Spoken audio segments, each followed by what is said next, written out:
گیلانی صاحب کی چیئرمین کی الیکشن کی بات ہے، وہاں بھی جو پریزائڈنگ آفیسر صاحب تھا، حکومت کا اتحادی ہے، ان کا بائس اور ان کا بائس اللیگل ڈیسیژن بھی آپ کے سامنے ہے.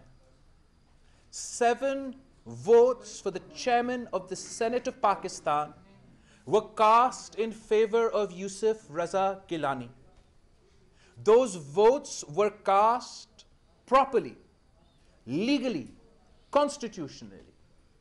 But 7 senators of the Senate of Pakistan were purposely disenfranchised.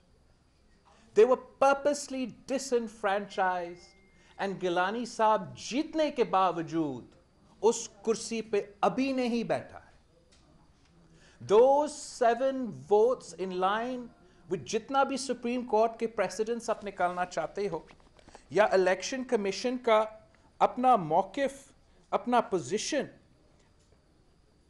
ان کے مطابق لیگل ووٹس ہیں.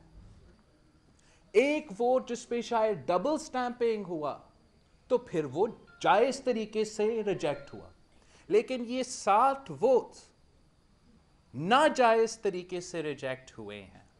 اگر آپ اس ووٹس کو گنتے ہیں تو پھر گیلانی صاحب الیکشن جیت چکا ہے اور چیئرمین سینٹ آف پاکستان بن چکا ہے.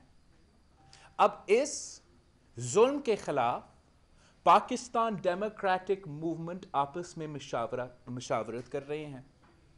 میں نے خود مریم شریف صاحبہ سے بات کیا، اپنا لائر سے بھی بات چل رہا ہے، مولانا فضل الرحمان صاحب اور صدر زرداری صاحب کا بات ہوا ہے، اور ہم نے یہ فیصلہ کیا ہے کہ یہ غیر قانونی، غیر آئینی اللیگل ڈیسیژن کو ہم عدالت میں چیلنج کریں گے.